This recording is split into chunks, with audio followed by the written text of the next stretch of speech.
छत्रपती शिवाजी महाराज की जय भवानी।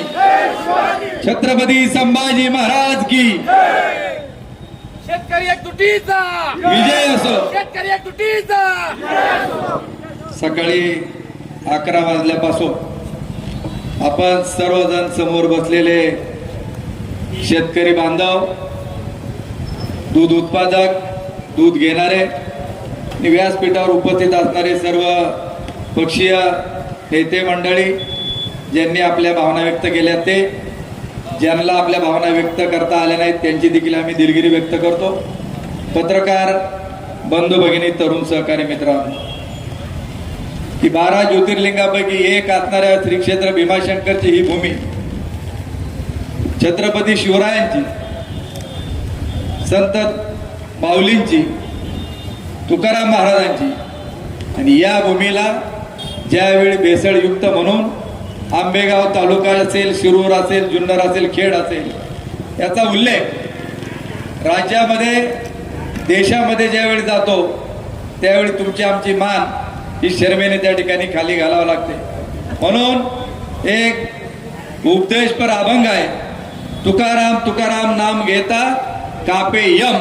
त्या उक्तीप्रमाणे राज्याच्या एफडीएच्या आयुक्तपदी तुकाराम मुंडे साहेबांची नियुक्ती झाली आणि आज भेसळखोर खऱ्या अर्थाने थरथर कापायला त्या ठिकाणी लागले।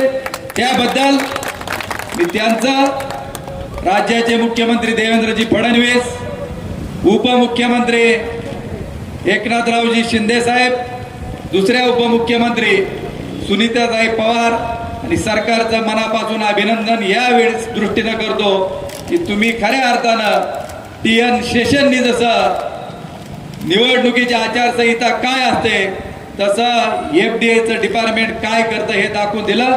त्याबद्दल त्यांना मनापासून धन्यवाद देतो। की आज या तालुक्यामधील 26 आरोपींना या तालुक्यामध्ये गुन्हा नोंदला गेला। 26 आरोपींच्या विरोधामध्ये 13 आरोपींना अटक झाली, 13 आरोपी अजून फरार आहेत। ज्या पद्धतीने जबाब घेतले जातात त्यानुसार पुढील चौकशीमध्ये अजून काही लोकांना आरोपी म्हणून त्याच्यामध्ये नावं त्यांची येतील। हे दूध ज्यावेळी तर तयार होत होतं की ते तपासामध्ये आकडेवारी आहे की ज्याचं संकलन 500 ते 600 लिटर होतं, त्यापासून तयार होणारं दूध आपण म्हणतो की भुसा जर घातला चांगला, सुगरात चांगलं दिलं, पेंड जर चांगली दिली तर गाईचं दूध वाढतं। आता हे तुमचं खरं का 500 ते 4000 लिटर करणाराचं खरं? या तालुक्यामधला काबाड कष्ट करणारा शेतकरी, त्याच्या कष्टाला मोल नाही, परंतु 400-500 लिटरचं दूध ज्याच्याकडे गोळा होता तो 4000 लिटर दूध या तालुक्यातील संस्थांना विकलं गेलेलं आहे, प्रक्रिया उद्योगांना। तर हे दूध घेणारे कोण, ती कंपनी कोणती, तिला वरद हस्त कोणाचा, याचा छडा लावण्याचं काम नजीकच्या काही दिवसामध्ये FDA आणि पोलीस अधिकारी केल्याशिवाय राहणार नाही, हा विश्वास देखील या निमित्ताने व्यक्त त्या ठिकाणी करतो। गेल्या काही दिवसात पाहताय की हे भेसळ ज्यावेळी सापडत होती त्यावेळी या परिसरामध्ये मंगळवार, बुधवार मोठ्या प्रमाणामध्ये पाऊस झाला। शेतकऱ्याला वाटत होतं पाऊस त्या ठिकाणी चांगला व्हावा, धरणं भरावी, परंतु काहींना या पावसाचं एवढं सोनं करून त्या ठिकाणी दाखवलं की अवसरीच्या घाटापातल्या ओढ्यामध्ये पाणी तर आलंच, पिंपळगावच्या ओढ्याला पाणी आलंच, पण त्याबरोबर एक चांदीचा थर देखील त्या पाण्याबरोबर वाहत त्या ठिकाणी आला। कौतुकाने लोक पाहायला गेली, कुतूहलाने पाहायला गेली। संदीप उतरडे त्यांनी मीडियावरती दाखवलं की हा काय फेस कसला आहे, आणि आम्ही ज्यावेळी पोलीस स्टेशनला नवीन आलेले वाघमोडे साहेब त्यांना सांगितलं, त्यांच्या लोकांनी येऊन त्याची पाहणी केली। तसं इकडे घडलं तसं शिक्रापूरच्या वेळ नदीच्या परिसरामध्ये देखील ही घटना घडली। विजयराव शिंदेने देखील खेड तालुक्यातलं उदाहरण आपणा सर्वांच्या समोर देखील या ठिकाणी सांगितलेलं आहे की उजव्या कॅनॉलमध्ये देखील मोठ्या प्रमाणावरती हे दूषित प्रकल्पामधलं पाणी असेल, दूध असेल ते सोडलं जातं आणि त्यामुळे उजव्या कॅनॉल खालची जी गावं आहेत मला प्रामाणिकपणे सांगा, आम्ही मधल्या काळामध्ये प्रत्येक गावामध्ये गेलो त्यावेळी अनेक लोकांनी सांगितलं की आमच्या विहिरीतल्या पाण्याला एक प्रकारचा तवंग आलेला आहे, पाण्यात उतरल्यानंतर खाज येते पायाला. हे खरं की खोटं? अनुभवलं तुम्ही उजव्या केव्हाची? मग हे सगळं याच्यामध्ये सोडणारे कोण आहेत? आणि यामुळे या परिसरामध्ये कॅन्सर आणि त्वचेचा आजाराचं प्रचंड प्रमाण त्या ठिकाणी वाढलेलं आहे. आणि मित्रांनो, आपणा सर्वांच्या माहितीसाठी की कॅन्सरचं हॉस्पिटल पूर्वी फक्त टाटा हॉस्पिटल म्हणून होतं. मुंबईला तिथं पेशंट आपल्याला न्यायला लागायचा. नंतर इंद्रायणी झाला आळंदीला. आणि आज तुमच्या माझ्या दृष्टीनं अत्यंत दुर्दैवाची बाब आहे की जुन्नर तालुक्यामध्ये 2 कॅन्सरची हॉस्पिटल झाली आणि त्याची क्षमता 150 कॉटची त्या ठिकाणी करण्यात आली. कारण डॉक्टरांच्या याच्या म्हणण्यानुसार की या भागामध्ये प्रचंड मोठ्या प्रमाणात कॅन्सरच्या रुग्णांचं प्रमाण वाढतंय. महात्मा फुले कृषी विद्यापीठ आणि महाराष्ट्र सरकारने एक निर्णय घेतला की खोडच्या GMRT पासून 5 किलोमीटरच्या अंतरामधले 5 गावं त्यांनी आता निवडतायत आणि त्या गावांमध्ये 10 शेतकऱ्यांची निवड होऊन सरकार आणि शेतकऱ्यांच्या सहभागाने कॅन्सरला घातक जी द्रव्ये आहेत ती सोडून, जी औषधं आहेत ती सोडून आपल्याला या ठिकाणी ट्रायल बेसवरती शेतीमाल पिकवायचा आहे. आणि ते आपल्याला सिद्ध करून दाखवायचं आहे की असा जर माल आपण पिकवला तर या परिसरामध्ये कॅन्सरचं प्रमाण घटेल. आणि म्हणून या परिसरातले जे नदीच्या पाण्याचे नमुने आहेत ते देखील दूषित असल्याचं विद्यापीठाच्या निष्कर्षामध्ये त्या ठिकाणी जाणवत आहे. मला आपणा सर्वांना एक गोष्ट नमूद करायची की काल देखील आम्ही पोलीस अधिकाऱ्यांना जाऊन भेटलो. FDAच्या अधिकाऱ्यांकडून माहिती त्या ठिकाणी घेतली आणि त्यांना सांगितलं की एकच प्रेस कॉन्फरन्स झाली आणि त्याच्या माध्यमातून आरोपींची नावं, ज्या ज्या दूध डेऱ्या आहेत संकलन करणाऱ्या त्यांची नावं प्रकर्षात आली. परंतु जो माल जप्त झालेला आहे त्याच्यामध्ये आपल्या तालुक्यामधील गोवर्धनची घे पावडर, परमिट पावडर जी आहे ती देखील जप्त करण्यात आलेली आहे. आणि मला या तालुक्यातील प्रक्रिया करणाऱ्या संस्थांना देखील या निमित्ताने सांगायचंय की तुम्ही जर म्हणत असाल की आमचा याच्याशी काही संबंध नाही तर जे जे या तालुक्यामध्ये दुधावर प्रक्रिया करणारे उद्योग आहेत त्यांना आज मी जाहीर आवाहन करतो की लेखी स्टेटमेंटद्वारे किंवा त्यांनी मीडिया समोर प्रेस कॉन्फरन्स मध्ये सांगावं की जेवढे हे बेसळखोर आहेत यांचं एकाच देखील एक थेंब दूध आम्ही घेतलेलं नाही हे त्यांनी जाहीर जनतेसमोर त्या ठिकाणी सांगावं. कारण जे पंचनामे आलेत, जे जबाब घेतले जातात, जे बँक ट्रान्झॅक्शन झालेले आहेत पैशाची त्याच्यामध्ये सरळ आलेले आहेत आणि या आरोपींनी कबूल जबाब दिलेले आहेत की आम्ही यांना दूध त्या ठिकाणी विकलेलं आहे. ते नजीकचं जे चार्जशीट दाखल होईल त्याच्यामध्ये सगळ्या आकडेवारी आणि FDA देखील प्रेसच्या माध्यमातून आपणा सर्वांना दिल्याशिवाय राहणार नाहीत. आज तुमच्या माझ्या दृष्टीनं शेतकऱ्यांच्या दृष्टीनं जे नुकसान झालेलं आहे हे प्रचंड मोठं आर्थिक नुकसान झालेलं आहे की जे भेसळीचं दूध मार्केटमध्ये आलं त्याच्यामुळं आपण मधल्या काळामध्ये दुधाला 27-28 रुपये भाव होता. शेतकऱ्याला हा धंदा करणं परवडत नव्हतं. आपण सरकारने अनुदान द्यावं अशा प्रकारची मागणी करत होतो, परंतु अनुदान आपल्याला सरकारकडून मिळालं नाही. अनुदानाची गरज काय? ज्यावेळी बाजारभाव कोसळतात, उत्पादन खर्च परवडत नाही त्यावेळी आपल्याला अनुदानाची गरज असते. परंतु आज रोजी जवळपास ही भेसळ 25% जर थांबली तर उद्याच्या काळामध्ये मी तुम्हाला सांगतो, जसं आपण तुमच्या सर्वांच्या एकीनं लढलो, बिबट्यात सोडायचा नाही, पिंजऱ्यात पकडलेला बाहेर त्या ठिकाणी जाऊन द्यायचा, परत येऊन द्यायचा नाही, त्याला आपल्या आंदोलनाला यश आलं. कांद्याचं आंदोलन केलं, 3 मार्केटमध्ये लिलाव बंद पाडले, त्याच्या दुसऱ्या दिवशी 5 रुपयांनी कांद्याचे भाव वाढले का नाही वाढले? आणि म्हणून मी आज आपल्याला सांगतो की उद्याच्या काळामध्ये देखील आपण हा लढा यशस्वीरित्या लढू. आणि मला खात्री आहे की नजीकच्या काळामध्ये लिटरला 5 रुपये दुधाला भाव शेतकऱ्यांना वाढल्याशिवाय राहणार नाही. हे देखील सरकार याच्यामध्ये दखल घेतल्याशिवाय राहणार नाही, हे देखील मी सांगतो. आणि आजपर्यंत 5 रुपये लिटर प्रमाणे जी जवळपास 200 ते 250 करोड रुपयाची नुकसान झालेली शेतकऱ्यांची, ही जबाबदारी कोणाची हे देखील हे टाळू शकत नाही. या बेसळीचा सूत्रधार कोण? आणि उद्याच्या काळामध्ये आम्हाला हा बेसळीचा गोवर्धन काढल्याशिवाय थांबायचं नाही, हे देखील मी आपल्या सर्वांना या निमित्ताने सांगतो. जे आरोपी आहेत त्यांची नावं देखील निष्पन्न त्या ठिकाणी झालेत. संदीप लोढा, संदीप लोढा. अनेकांनी सांगितलं, तुमच्या माहिती करता मी त्या दिवशी मीडियाला देखील सांगितलं की पहिला गुन्हा याच्यावरती 2005 ला दाखल झाला, दुसरा 2008 ला दाखल झाला, तिसरा गुन्हा 2020 ला दाखल झाला आणि चौथा गुन्हा 2026 ला त्या ठिकाणी दाखल झाला. मागील 3 गुन्ह्यामध्ये त्याला निर्दोष त्या ठिकाणी सोडण्यात आलं. तो गुन्हेगार आहे हे या तालुक्यातील आमदार दिलीपराव वळसे पाटील यांना माहित नाही का की जो माणूस जिल्हा दूध संघाचा संचालक, त्यांच्या राष्ट्रवादी पक्षाचा अध्यक्ष, जिल्हा परिषदेचा सदस्य विष्णू हिंगे याच्या समवेत 24 तास असतो. विष्णू हिंगेला देखील मला विचारायचंय की या जिल्ह्याचा जो सहकारी दूध संघ आहे, त्याचं अवसरी दूध शीतकरण केंद्र आहे, ती तुमची काही खासगी मालमत्ता नाही. यांचा मुक्काम राज रोज शेतकऱ्यांकरता असणारं गेस्ट हाऊस शेतकऱ्याला नाही, पण यांची सगळी राहण्याची व्यवस्था आहे. आणि तिथं हा संदीप लोढा, सुशांत हिंगे हे काय त्या ठिकाणी तुमच्या सोबत करत असतात.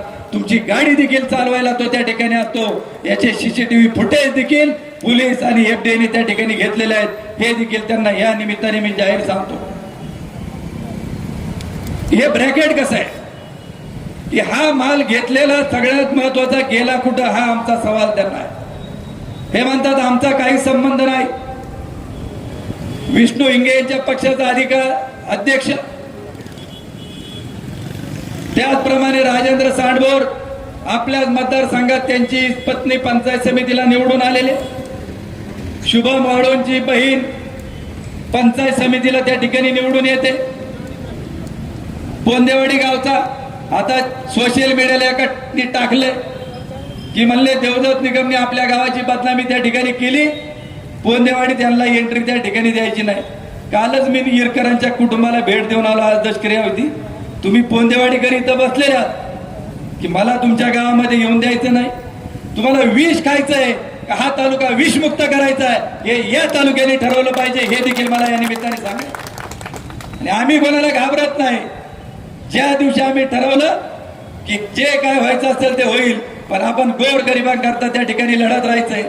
चौथं नाव देखील याच्यामध्ये एक आहे की जो वैभव हांडे म्हणून जो आरोपी जुन्नर मधला आहे, उमरतचा आहे, वरच्या उमरतचा, त्याची बहीण या तालुक्यातील अनुसया महिला पतसंस्था कोण अध्यक्ष आहे आणि त्या पतसंस्थेची व्हाईस चेअरमन वैशाली दिलीप बेंडे यांचा तो सक्का भाऊ आहे. आणि हे 4चे 4 जण या आमदार तालुक्याचे दिलीपराव वळसे पाटील यांच्या संबंधित आहेत. हे देखील आम्ही स्पष्टपणे या ठिकाणी सर्वांना जाहीर सांगू इच्छितो. एक सोशल मीडियाला काही लोक आहेत, आता काही तर हजर नाहीत, प्रत्येक वेळी आव आणून सांगतात की राजेंद्र तांबडे हा देवदत्त निकम यांचा कार्यकर्ता आहे. ज्यावेळी राजेंद्र तांबडेचं नाव आलं त्या क्षणी मी राजेंद्र तांबडेला फोन केला. म्हणलं राजू कुठे आहे? म्हटलं मी घरी आहे. अरे म्हणलं तुझं नाव आहे, तुला अटक झालेली. म्हटलं कशामध्ये? म्हणलं अशा अशा दूध भेसळीच्या याच्यात. म्हणला आमच्या गावामध्ये एक राजेंद्र कुंडलिक तांबडे म्हणला, मी स्वतः गावचा उपसरपंच आहे, तो देवदत्त निकमचा कार्यकर्ता हे आम्हाला मान्य. आणि दुसरा जो आतमध्ये गेलेला आहे तो राजेंद्र दगडू तांबडे हा कोण आहे याचा शोध ज्यांनी जे टाकलंय त्याला आम्हाला हे विचारायचं की त्याचा शोध तू घे. माझं म्हणणं त्याच्या पुढचं आहे की उद्या जर देवदत्त निकमच्या रक्ताच्या नात्यातलं जर कुणी असेल तर तो जेलमध्ये त्या ठिकाणी घेतला पाहिजे. या भूमिकेची आमची कधी तडजोड होणार नाही आणि झाली देखील नाही. हे देखील मी स्पष्टपणे या निमित्ताने सांगू इच्छितो. आमदार साहेब गेले होते परवा आश्रम शाळेमध्ये, बुधवारी का गुरुवारी, कोटमदऱ्याला सेंट्रल किचन आदिवासी मुलांना कशा प्रकारे अन्न दिलं जातं. वळसे पाटील साहेब मला तुम्हाला हे विचारायचंय की आज जसे गेले ना तुम्ही, तसंच ऑगस्ट 2024 मध्ये त्याच आश्रम शाळेमधील मुलांना सोयाबीनच्या भाजीमध्ये आळ्या निघल्या होत्या, त्याचं तुम्ही काय केलं याचं उत्तर तुम्ही त्या ठिकाणी द्या. त्याचप्रमाणे ज्यांनी हा विषय उघडकीस आणला की ऑगस्ट 2024 मध्ये आश्रम शाळेतील मुलांना टेट्रापॅक सुगंधी दूध गोवर्धनचं 146 रुपये लिटरचं दिलं जात होतं. इंग्लिश मिडियमची शाळा घोडेगावची, त्या दुधामध्ये पहिल्या आळ्या सापडल्या प्रवीण पारधी यांना. त्याच्यानंतर सगळं मीडियाला आलं, आंदोलन झाली आणि मला नोटीस धाडली गेली गोवर्धनच्या माध्यमातून पराग मिल्कने 9 ऑगस्टला की तुमच्या विरोधामध्ये 100 कोटीचा आवर नुकसानीचा दावा दाखल करण्यात येत आहे. काय उत्तर द्यायचं मी आमच्या वकिलाच्या मार्फत त्या ठिकाणी दिलं. आजपर्यंत या घटनेला आता ऑगस्टमध्ये 2 वर्ष होईल, परंतु येवले साहेब अजून माझ्या विरोधामध्ये कोर्टामध्ये केस त्या ठिकाणी दाखल केली नाही. तुम्ही का घाबरलेत? तुमचं जर खरं होतं तर 100 कोटीचा दावा तुम्ही का दाखल केला नाही? आणि ज्या प्रवीण पारधीने ही केस उघडकीस आणली त्याचे नाव तुम्ही का केस मधून त्या ठिकाणी नोटीस मधून वगळलं? तर काय उत्तर आम्हाला मिळालं पंचायत समितीच्या निवडणुकीमध्ये की प्रवीण पारधीची बायको ज्योती पारधी हिला पंचायत समितीची उमेदवारी. आज जे ह्या आंदोलनामध्ये राष्ट्रवादी काँग्रेस पक्ष, अजितदादा यांचा पक्ष, ते इथं कुणी सहभागी नाहीत, त्यांनी त्यांना उमेदवारी दिली, त्या निवडून आल्या. आता काय काय दिलं आता माझ्याकडे नेमकं माहित नाही. माहित झाल्यानंतर प्रवीण पारधीला विचारायचं गाडी कुठून भेटली, जी गाडी चालवत होती गाडी कुणी दिली ती विचारायचा. मग निवडून आल्यानंतर की ज्यांनी भेसळ उघडून आले करून दिले असे मॅनेज होणार लोकांना जर तुम्ही त्या ठिकाणी पद देणार असेल तर तुमचा ह्या आदिवासी जनता कधी त्या ठिकाणी स्वीकार करणार नाही हे देखील त्यांना या ठिकाणी ठाम सांगतो.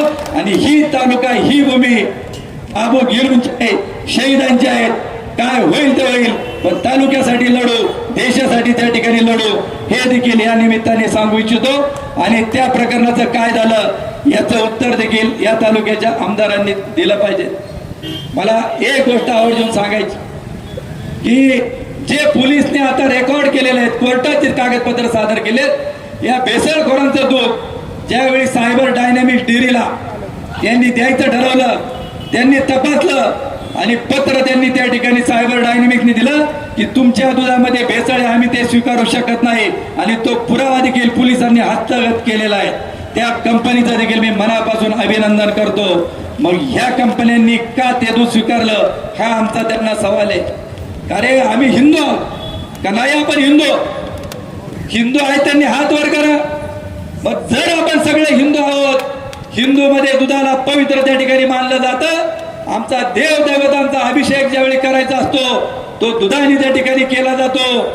त्याचप्रमाणे आम्ही सत्यनारायणाची पूजा ज्यावेळी घालतो त्यावेळी आम्ही तीर्थ अमृत त्या ठिकाणी काका आम्हाला करून देतो, तीर्थ प्रसाद करून देतो. पहिला आम्हाला तीर्थ त्या ठिकाणी दिलं जातं, त्याच्यामध्ये दूध असतं, देवाला अभिषेक करताना त्याच्यात दूध असतं. मग आम्हाला हिंदूंना जर तुम्ही केमिकल त्या ठिकाणी खाऊ घातला असेल, चरबी युक्त त्या ठिकाणी दूध घातलं असेल तर आमच्या हिंदूंच्या ज्या भावना दुखावलेल्या आहेत याला जबाबदार कोण याचं उत्तर देखील त्यांनी दिलं पाहिजे.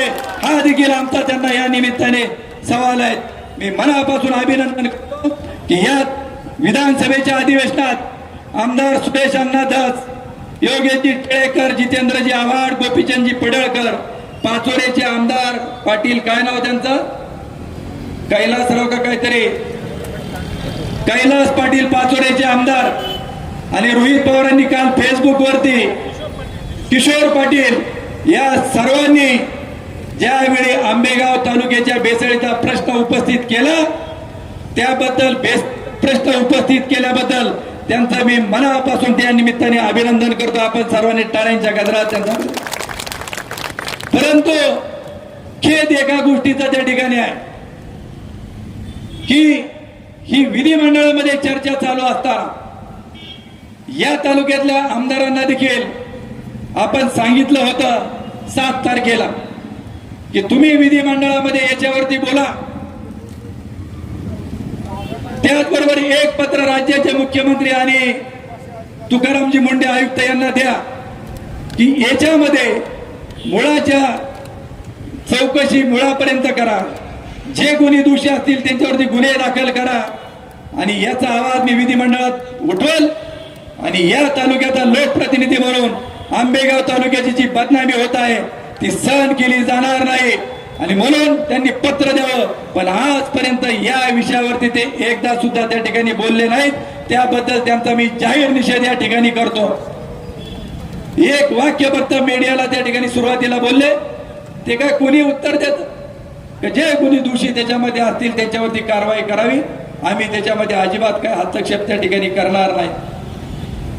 जे अमोल दूध असेल, कमी प्रतचं असेल, ते आजपर्यंत आपल्याला पाठीमागे पाठवलं जायचं. एक नारायणराव 5-10 वर्षापूर्वीचा आठवा, कमी प्रतचं कॅन्ट कुठे यायचं? शिवाजीराव आंबोस. आज मला एक गवळ्याने हात वर करून सांगा की याच्यापैकी कोणाचं कमी प्रत आणि आंबूची दूध आपली दूध संकलनवाल्यांनी मागे पाठवलं. मग हे जातं कुठं? याचं होतं काय? हे सगळं ज्याची एक्सपायरी झालेली आहे. काही कामगारांनी आम्हाला मेसेज केलेत की एक्सपायरी झालेली जी तूप आहेत ते पुन्हा रिसायकलिंगला इथं घेतलं जातं आणि आमच्याकडे ते काम त्या ठिकाणी होतं. असे देखील अनेक कामगारांनी देखील आम्हाला मेसेज करून या ठिकाणी कळवले. चीज बनवलं जातं. मला जाताना दोनच गोष्टींचा आता उल्लेख या निमित्ताने करणार आहे की आता आपलं हे संपल्यानंतर पत्रकार निमंत्रण आहेत तुम्हाला. आता जनसंवाद मेळावा आयोजित केला शिवगिरी मंगल कार्यालय. भेसळखोरांचा, लाभार्थी असतील त्यांचा, की एक भीती तुम्हाला दाखवणार आहे आता. अरे ज्यावेळी बिबट्याचं आंदोलन झालं, कांद्याचं आंदोलन झालं, विजेचं आंदोलन झालं, त्यावेळी हेच आमदार म्हटले, वळसे पाटील, अरे आंदोलन करून यांनी करू, प्रश्न काय त्या ठिकाणी सुटत नाही. कांद्याकरता हे 27 मेला दिल्लीला गेले होते. म्हणले 8-10 दिवस थांबा. मला आज वळसे पाटलांना या निमित्ताने सवाल आहे की या तालुक्यातील किती कांदा तुम्ही दिल्लीत गेल्यानंतर नाफेडनी खरेदी केला आणि आजचा नाफेडचा दर काय हे त्यांनी जाहीरपणे या ठिकाणी प्रेसला त्या ठिकाणी सांगावं. तुम्ही लढला रस्त्यावर म्हणून तुमच्या कांद्याला भाव मिळतोय, म्हणून बिबट्याचा प्रश्न त्या ठिकाणी सुटला जातोय. आणि आज तुम्हाला सांगणार आहे की अशा पद्धतीने आपल्या तालुक्याची ही बदनामी केली जाते. उद्या इथल्यांनी जर दूध तुमची घ्यायची बंद केली तर तुम्ही त्या दुधाचं करणार काय? तुम्हाला मागचे सारखे दिवस पुढे येतील. दूध रस्त्यावरती ओतून द्यावं लागतील. या तालुक्यातलं दूध सांगणार 15 लाख लिटर आहे, 10 लाख लिटर दूध आहे. मित्रांनो, या डेऱ्यांवरती, या भेसळखोरांवरती छापे टाका. ही मागणी तुमच्यापैकी कोणी केली होती? आपण कोणी केली होती का मागणी? हे ठरवलं राज्य सरकारने. आणि त्यांनी जो चांगला अधिकारी आहे का जो सुतासारखा सरळ करेल त्या तुकारामजी मुंडेंची नियुक्ती राज्याच्या मुख्यमंत्र्यांनी केली. आणि त्यांनी सांगितलं कुणी बेसळखोर असो त्याला त्या ठिकाणी पकडा. उद्याच्या काळामध्ये या तालुक्यातलं दूध घेण्याची जबाबदारी देखील सरकारची त्या ठिकाणी आहे. आणि सरकारने सांगितलेलं आहे, विधिमंडळामध्ये अन्न खात्याचे मंत्री नरहरी झिरवळ साहेबांनी देखील सांगितलेले, कोणी असलं तर सोडणार नाही. शेतकऱ्यांच्या पाठीशी आम्ही ठामपणे उभं राहू. म्हणून तुमचं लक्ष त्या ठिकाणी विचलित करण्याचा प्रयत्न करतील, त्याला तुम्ही घाबरू नका. परत विचारतील की तुम्ही विधिमंडळात म्हणतील मी का बोललो नाही. या परिसरामध्ये प्रचंड मोठा पाऊस झाला, मोठं नुकसान झालं आणि नुकसानीची पाहणी करण्याकरता मी इकडे आलो. तुम्ही आले, धन्यवाद. पूर्वी येत नव्हते. आता 2-2 वर्षापूर्वी ज्यांच्या कुटुंबामध्ये एखादी घटना झाली असेल तिथं जायला लागलेत. लहान लहान मुलांचे मुके घ्यायला लागलेत. खंजेरी घेऊन आता नाचायला सुरुवात केली. अरे ही जनता ज्यांनी तुम्हाला 7 वेळा आता 8व्यांदा निवडून दिलं, ही काय विसरलेली नाही. ही तुमचा साहेब म्हणून असणारा तोरा. आणि या तालुक्यातील जनतेने तुम्हाला खाली उतरवण्याचं काम त्या ठिकाणी केलेलं आहे, हे देखील त्यांनी लक्षामध्ये ठेवावं. तुम्ही बुधवारी आले, गुरुवारी आले, मला आवर्जून सांगायचे तुम्ही पाहणी केली, त्यांच्या अगोदर आम्ही पाहणी केली. काही गावं आमची राहिलेत, आम्ही 2 दिवसामध्ये तिकडे जाणार आहोत. पाहणी केल्यानंतर गुरुवारचं अधिवेशन रात्रीचं पहाटे 3 वाजेपर्यंत चालू होतं, कारण शेजारच्या तालुक्यातील शिवसेनेचे आमदार बाबाजी काळे यांनी रात्री 2 वाजता त्या ठिकाणी भाषण केलं. तर रेकॉर्ड तुमच्या आमच्या सगळ्यांकडे आहेत.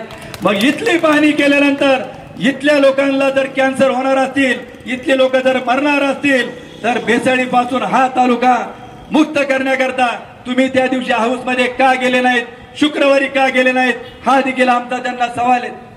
जांभुरीला गेले पाहणी करायला. आता वयोमानानुसार आपण आजारपणामुळे प्रत्येक स्पॉटवरती प्रत्येकाला जाता येईल असं काही नाही. ठीक आहे, गेलात पाहिलात, आम्ही मान्य करतो की प्रकृतीमुळे ठराविक स्पॉटला सगळे 100% जाऊ शकत नाही. परंतु तिथं गेल्यानंतर पावसा पाण्याचं नुकसानीचं विचारायचं सोडून दिलं. काय विचारलं जांभुरीच्या लोकांना माहिती आहे? जांभुरीच्या लोकांना पहिलं विचारलं, तुमच्या गावात मला मतदान किती, मला लीड का मिळालं नाही. तिथल्या लोकांनी सांगितलं, तुम्ही ही लोकशाही, कोणाला मत द्यायचा आमचा अधिकार आहे, तुम्ही तालुक्याचे आमदार आहेत, तुम्ही सरकारकडून काय मिळवून देणार ते बोला, मताची आकडेवारी त्या ठिकाणी बोलू नका. आता मताचं तर रोज ज्या गावात आहे तिथं पहिला सवाल, 1,500 निवडून दिलं कसं काय मंत्रीपद मागू, 1,500 निवडून दिलं कसं काय मंत्रीपद मागू. अरे डुप्लिकेट ट्रम्पेट आणि देवदत्त निकम जर नसता तर तुम्हाला घरी बसायला त्या ठिकाणी लागलं असतं, हे तुम्ही विचारता कामा नये. हे देखील मला या निमित्ताने आपल्या सर्वांना त्या ठिकाणी सांगायचंय. आणि म्हणून की आज त्यांनी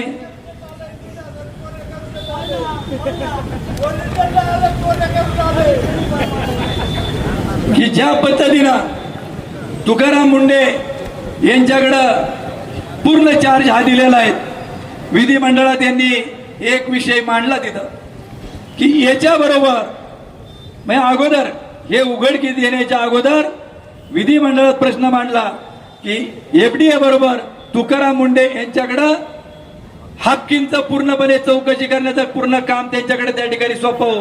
आमचा सवाल पत्रकार बांधवांनो आहे की इथं धाड पडायच्या अगोदरच यांना कुणकुण लागली होती का की मुंडे साहेब इथं लक्ष घालणार आहेत आणि त्याच्यामुळे यांना आपण तिकडं हाफकिनकडे त्या ठिकाणी डायव्हर्ट करावं, हा देखील आमचा त्यांना सवाल आहे.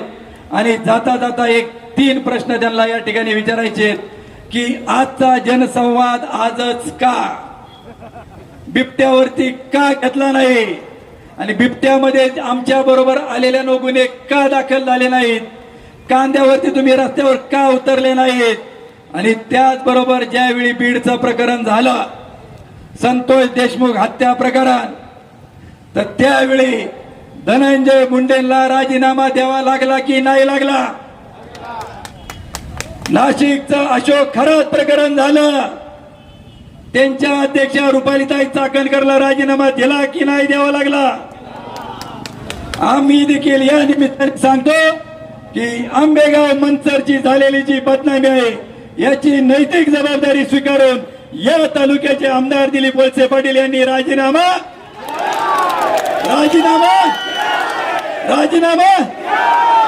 जय हिंद.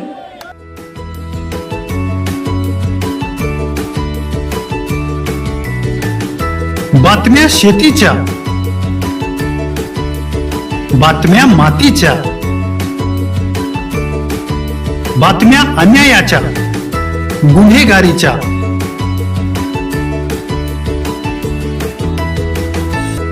राजकारणाच्या आणि समाजकारणाच्या, शोषणाविरुद्ध बुलंद आवाज, जनसामान्यांच्या हुंकाराची गाज, सत्कार्याला प्रोत्साहन, दुष्कृत्याला अनुशासन, निर्भीड, निस्पृह, सडेतोड, बेधडक आणि रोखटोक म्हणजेच विघ्नहर टाइम्स. शोध बातमीचा, ध्यास सत्याचा.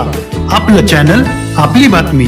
सबस्क्राईब तर कराच, पण बेल आयकॉनवर क्लिक करायलाही विसरू नका.